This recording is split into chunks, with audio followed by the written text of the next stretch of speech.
Hello, this is your lecture on principles and physiological basis of growth and development. We are talking about how children grow physically, emotionally, and intellectually. We will be using the theorists Erikson and Piaget, and in your packet there is a printout, a table to help you see that information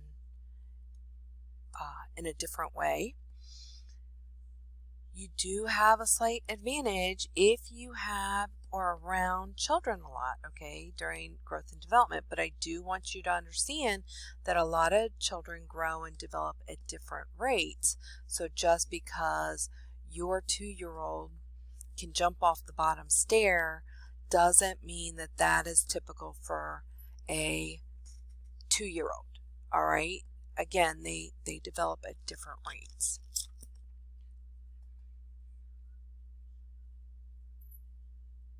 All right, so the concepts we're going to cover today: family, health, wellness, and illness, safety, teaching, and learning. So why is growth and development important? Well, children grow at expected rates. So this doesn't mean that all children grow at the same rate. It means that children grow in an expected pattern. But there's definitely a curve in child development. So everyone has a different rate of how they grow, but it's always in an expected pattern, okay? When we're talking about pediatrics, we are talking about a typical child, okay? There are always going to be those children, that are outside the normal and vary from this slightly or significantly, okay? Just so that you're aware. Early intervention is needed when a child's growth and development is not typical. And you can see their development includes how children play, learn, speak, and act. The growth chart is how we are going to track our children, our pediatric patients' growth meaning height and weight, and when they're infants, head circumference, okay? So what you have here are ages, all right, and you can see it continues here all the way up to 36 months. And you can see here that this is how tall they are, and this is how much they weigh here. And if you can see, we have pounds and kilograms, and we have inches and centimeters, all right? So if you go up here and the child weighs more than 18 pounds, you can follow the rest of the way here. So we use this growth chart in order to track a natural growth progression. So we want to see them continue to increase in height and weight. Now, if you have someone who is growing in height and weight and then all of a sudden dips down, they're going to follow that person more closely, and if for some reason they come back right up, and that will happen sometimes, nothing to worry about. But let's say they dip down and then the next visit they dip down again. Well, this is something that will alert us that we need to possibly put interventions into place. We need to see what's going on with this child, okay? So this is a quick way that we can look at that. So when we're talking about growth and height in comparison with children, we separate them between male and female, and we need to allow for periods of gaining weight and then periods of sprouting up or growing. The way we are going to allow for those periods is to do our BMIs for children in percentiles, which is different from adults. So we're going to do it in a percentile. And how we are going to evaluate this is based off of the CDC and the American Academy of Pediatrics standards. So any child who is overweight is going to be at the 85th percentile or greater. All right, so that if you're doing your wellness checks at school, you're a school nurse, and you're in a pediatrician's office and you're calculating height and weight, and you have a child who's over the 85th percentile, they are considered overweight. If you have a child who is at 95% or greater, they are considered obese. All right. Those standards, again, are confirmed by the CDC and the American Academy of Pediatrics. So they both agree with that. And children who are overweight and obese, interventions need to be put in place for them as well. While you're considering growth charts and BMIs, you need to consider many things about the children. All right. And one of the big things besides, their physical activity and their diet, because those are going to be the most important thing. Diet being number one, their nutritional status, number one. You also have to look at their parents and their family history. So if you, for example, stereotypically, we have two Vietnamese American people, and the male and female adults are 100 pounds and 5 foot, you would not expect to have a child up here in the high percentile for height, weight, and BMI. Okay? You would expect them to be lower. Now, if they're lower off of where we would have the standard, this is our 1 to 100%, okay? If they're lower, that's okay. But we still need to see them on the natural progression of growth of height and weight, okay? Just so that you can understand that better. Most offices, and there is no standard in Pennsylvania, stop doing this particular growth chart at around puberty, anywhere between 12 and 14. So they will move into an adult growth chart and will be tracking the adolescents on an adult growth chart, which includes the BMI as we are used to for adults, okay? So, and you can see here, growth, we're talking about the physical size and the actual growth of the person in centimeters, inches. We're also talking about their weight, so we're talking about pounds and kilograms. As far as development, we are talking about the progression of skills. We are talking about emotional, intellectually, and societally development, okay? All those fit into that development piece.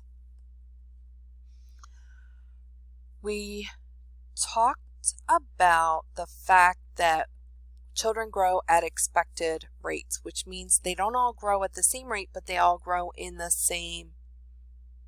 typically in the same fashion, in the same order. Well, again, here, it's always orderly and sequential. So even if it's different and at different rates, it's still typically in the same order, okay? And you can see here specific patterns that everyone follows, and that's what we're talking about when we judge children's growth and development, when we're talking about those anticipatory guidance. So I hate using the term normal with children because there is no normal. No two children look alike or are alike. There's similarities, but they're like fingerprints. Every single one's very different. So to say a child's normal or not normal, that's not appropriate, but typical. We're gonna follow what generally is typical, okay? So you can see here these standards are what we are using to base our assessment on for what to expect. And you can see there the examples.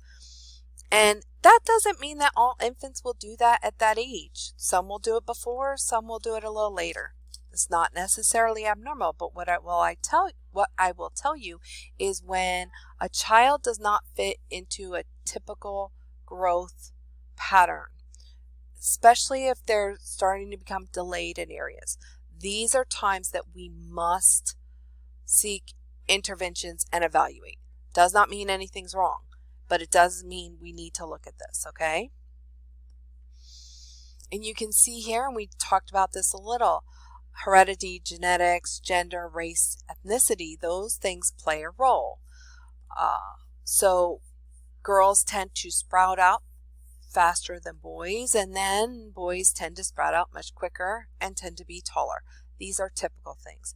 That does not mean everybody falls within those standards. Environment, their health status, so how healthy they are, how nutritious foods, what nutrition they have and how they're eating, if their family is supportive, and if there's a lot of community interventions. And remember, we talked about how important the community plays a role when we're talking about abuse and neglect. The community and their interventions and the way they're set up are very important, okay?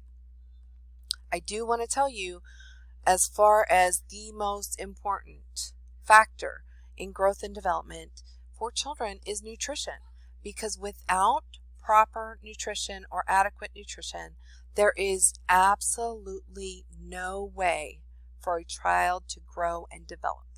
Not at all. We've all seen families that, are dysfunctional and things like that. Children can still grow and develop in those types of environments, in poor communities and things like that. And when I'm talking about poor, I don't mean socioeconomically. I just mean without a lot of interventions, without a lot of outside sources for support. So, but nutrition is going to play the biggest role here.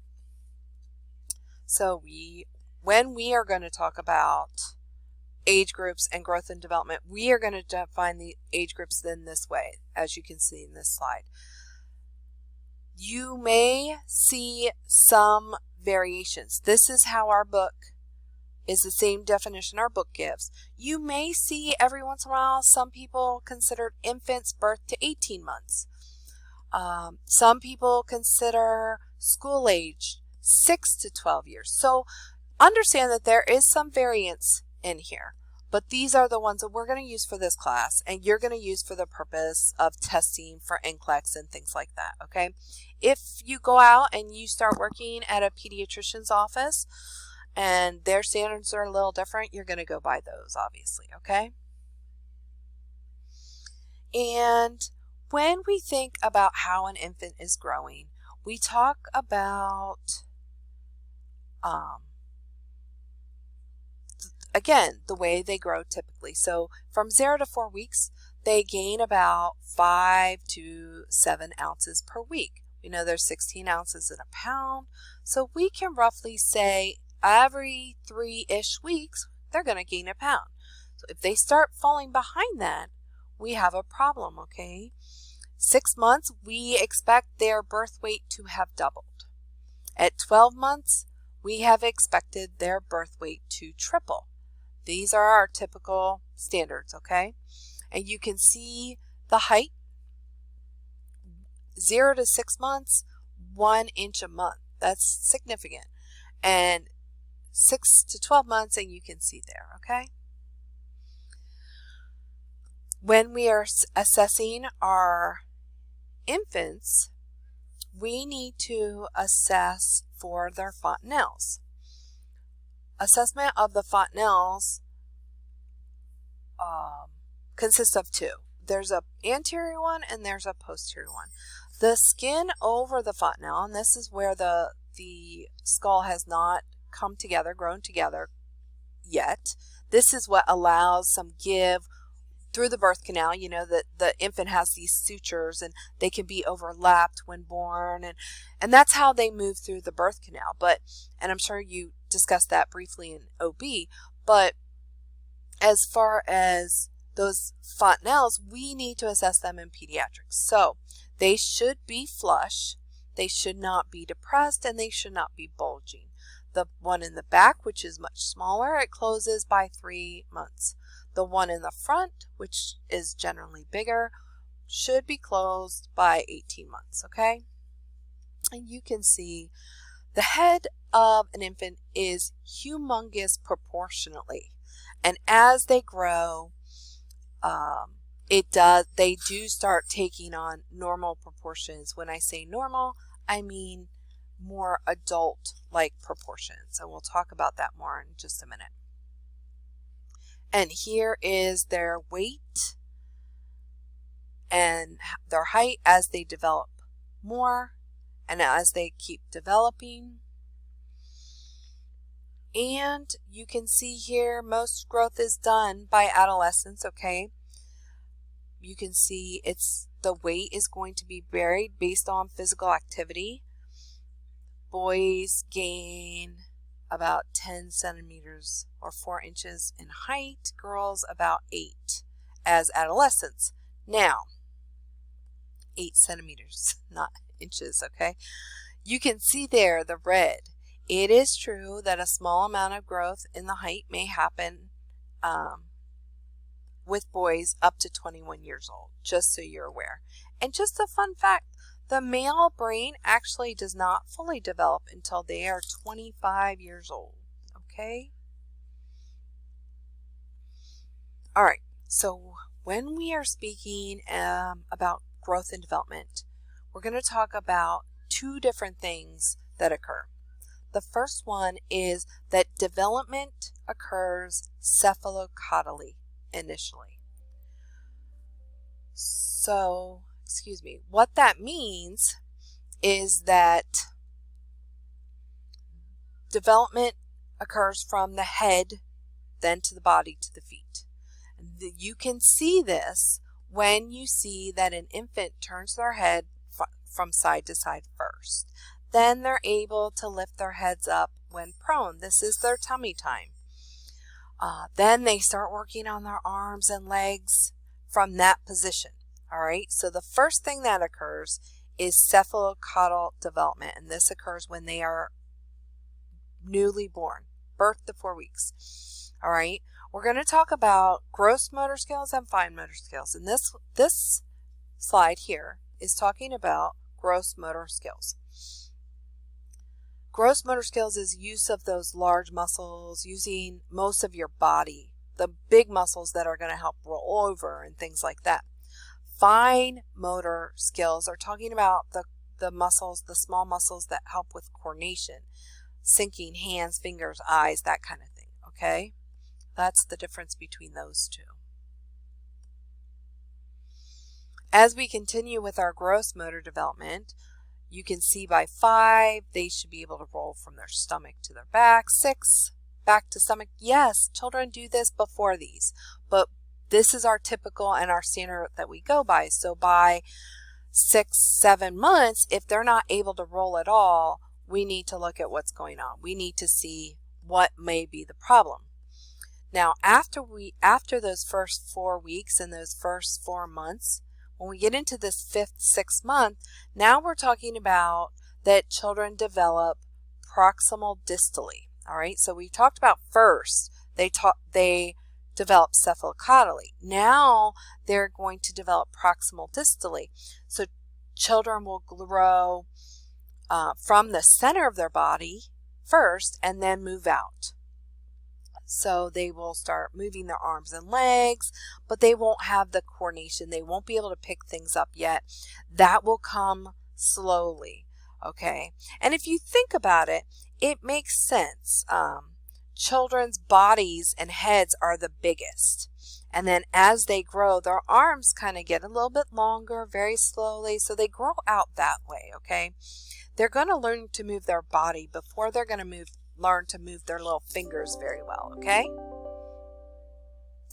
By 8 months, you can see we're sitting up steadily with no support in a high chair. We always have to think about safety. I will tell you that when my youngest was 6 months old, he was in the high chair, and my mother-in-law, and I'm not really sure what she was doing, but she was not with him, close to him, and he fell out of the high chair. So we absolutely have to think about safety. All right. Once they're able to sit up and start grabbing things, their upper body strength is stronger. We need to make sure they have those safety straps on. And you can see 9 months, we're talking about crawling on all fours, pulling up to stand. That's called cruising, right? So they're grabbing onto the coffee table and the couch and moving around like that. 12 months, may be able to stand, maybe starting to walk. I will tell you at this age, right around 9 to 12 months, is where 98% of all the suturing with children involves them meeting their head, typically some portion, their face, their head, of themselves with the coffee table. Okay, so be aware that that is a safety concern. When we're talking about toddler, 1 to 2 years, you can see here it says complete myelination of the nerve tracts. What does that mean? Well, that means that the myelin sheath fully formed around the nerves. This means the nerve impulses can move much more quickly. This means that between 1 and 2 years old, they're going to start moving faster. This is when you'll get reports from the grandmother or even the parents who said, well, he was there 1 minute and then he was just in another place and it happened so fast. They weren't expecting it because before that, they weren't quick. All right, but now they're starting to get quicker. So we have to be very concerned about safety, and we have to be careful of stairs and swimming in pools. 18-month-old children can climb gates to pools and they have no safety awareness. So this is where you're often going to see those reports of a child who accidentally drowned. The parent, grandparent turned around for just a minute, and I mean it, it's just a minute, and they take off. They're quicker and they can climb and they have no boundaries. So you have to be very careful. Supervision has to be constant at this age, okay? In our next podcast, I'm going to stop it at this point. We're going to talk about gross motor function and development with our 2 and 3 year olds. Thank you.